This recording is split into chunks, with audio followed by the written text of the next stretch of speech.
this brings us now to the declarations from the European Council and the Commission, the coordinated action to combat COVID-19 and its consequences. So I give the floor to President Charles Michel, President of the Council. Prego, a lei la parola. Go ahead, you have the floor. Merci, monsieur le... Suur tänu, lugupeetud president, lugupeetud daamid ja härrad, lugupeetud komisjoni president, suur tänu selle võimaluse eest võtta sõna selles väga olulises arutelus, mis on suurepäraseks näiteks sellest, et Euroopa demokraatia elab ka praegu kriisis, mis on erakorraline. Également, naturellement, adresser mes premiers mots en soutien pour celles et ceux qui directement ou indirectement sont affectés par cette crise, par ce virus qui...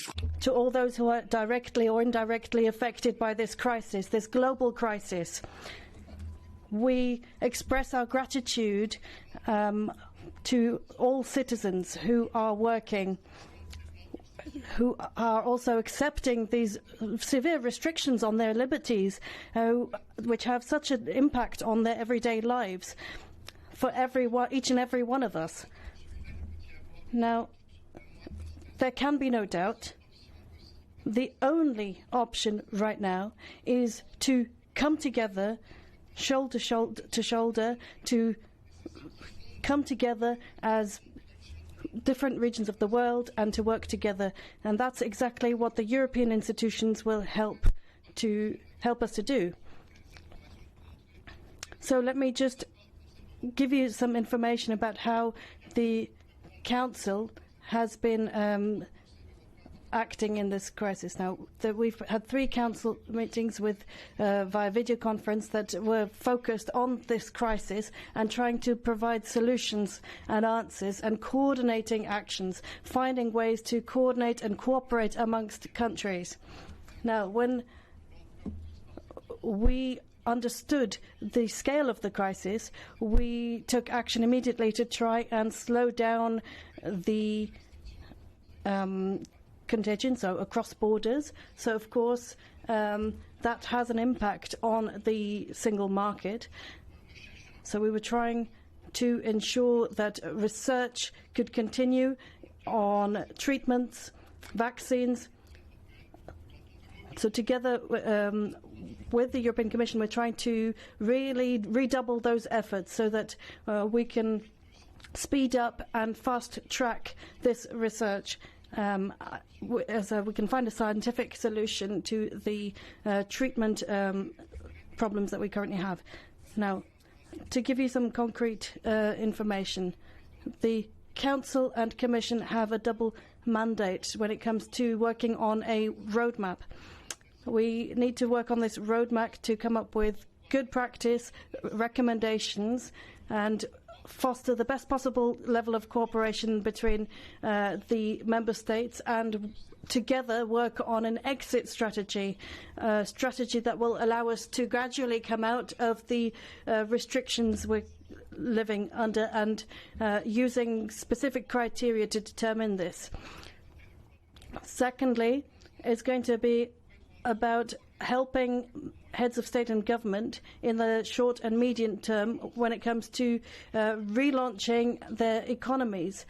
And it's not just relaunching, but also transforming their economies, because we have to come out of this crisis and be aware of the fact that we want economies to be resilient, to be stronger and capable of coping.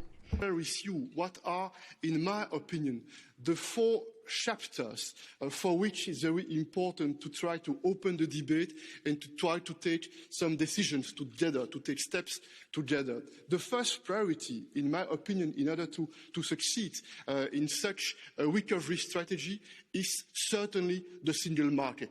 How is it possible to repair the single market as soon as possible? But it's not only that, it's also how is it possible to strengthen, to deepen the single market, because it's our first strength at the European level, and it will be essential to try to consider that the European Green Deal and the digital agenda will be, no doubt, in my opinion, the first priority. It will be a very strong leverage in order to be successful in the next months, in the next years. I think also that it will be very essential to build a very strong industrial strategy and also at the same time to consider the network of the European SMEs as a very strong pillar. It's important, it's essential to continue to support our SMEs and to give them the possibility to build a strong strategy for the future. Je pense aussi que la I also think that the question of the circular economy will have to be further developed. Now, there were some very good, solid proposals that had been discussed in Parliament and that had been put forward by the European Commission, because looking to the future, we'll need to further develop that idea of a circular economy so that we're able to transform the structure of the economy in the wake of climate change and make some strategic changes that will take place here in the European Union. So that's something that we'll have to consider. We'll have to be have solid European assets involved in this, and that's going to have an international dimension. Point is, of course, the possibility to develop a very strong strategy in order to invest massively with a current approach, with a national dimension, but also with a European ambition. And it's certain that we will continue all our political efforts in order to reach an agreement regarding the next European budget. We had the occasion to discuss a lot the last weeks, the last months about this very difficult topic, but maybe it's a unique occasion. The next 7 years, how is it possible with this European budget to give some tools, some possibilities in order to develop this strong strategy which we need for our common future. La Banque Européenne d'Investissement. The European Investment Bank is a key instrument that we must use as well. You will have seen that even before the coronavirus struck, I had been arguing for boosting the capital of the European Investment Bank to increase the leverage that we have through that. So the ECB, the EIB is going to show solidarity. It's going to be a key piece of the puzzle when it comes to guaranteeing a level playing field and ensuring that all the member states and all European citizens can look forward to succeeding and have the same kind of ambitions. So the third point now, and I think this is essential, is external action, so beyond the European Union's borders. So this strong European position is going to be more important now than ever to promote European principles, and here European external action is going to be very important indeed and will need a specific focus, and the African continent will play an important role. Now, I know that European leaders, together with African leaders, made statements to say that they would work together to support healthcare systems in Africa, to talk about debt relief as well, which is a major burden on countries in the African continent, and to push forward with smart investment in everybody's interest, in a way that's coordinated together with the digital agenda, with the Green Deal, with climate action. So here it's going to be absolutely in everybody's joint interest to work in this sense in the coming months and years. And the fourth point I'd like to mention,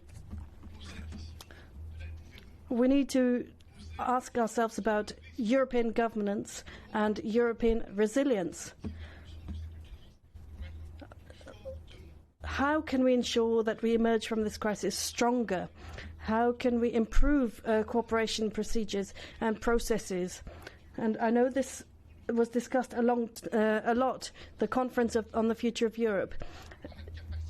Within a few months, when we can really launch this idea, we will need to create a democratic space, a political space, not just for European institutions, but for citizens across Europe to come together and shape Europe's future.